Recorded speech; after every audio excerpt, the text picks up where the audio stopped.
Hello guys, Izas back here, and today's my leg day usual routine. I'm going to show you guys what I go through to bulletproof my legs and my knees.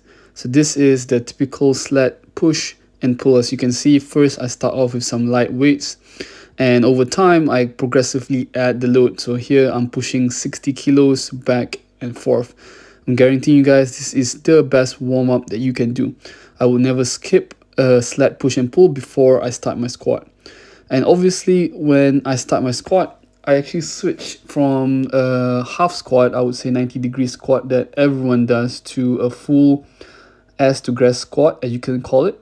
And before I run through the weights, I will always do an empty bar. Why do an empty bar? Because that's the only time that you can actually start to perfect your form. By the time you start adding weights, you're probably not going to be caring about your form as much. I won't say not care about your form, but by that time it should be an automatic here.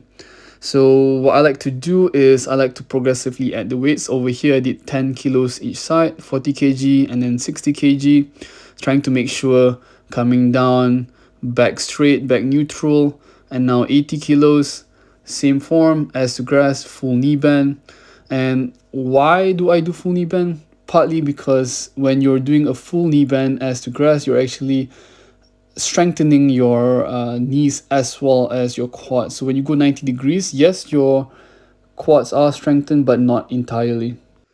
So typical traditional 90-degree squat is useful, especially for explosive power. However, doing both is just as important. That's why you see Olympic weightlifter, they put their ass to grass when they go for squats. And right now, as I progressively add weights, this is at 100 kilograms, probably 110. I'm almost at my 1 rep max. So I did 2 reps, grinding it out at the end. I could probably gone 1 more rep, but save it for another set. And I rested quite long this time, and then you can see I was unsure going down. I paused a bit long, and then coming up I was struggling halfway, and I was like mentally I wasn't ready. So I didn't want to push. I didn't want to stress my body unnecessarily.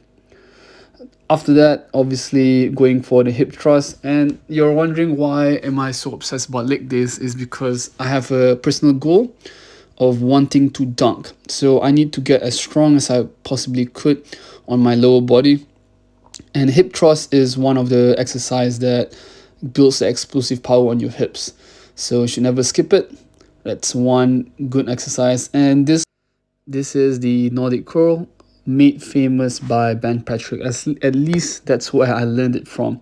And there was a research done that one of the longest longevity in athletes, that means athletes that can play sports for a very long time, they can do the Nordic curl without assisted for reps. Very, very incredibly strong hamstring, and obviously the hamstring tendons are connected to the knee.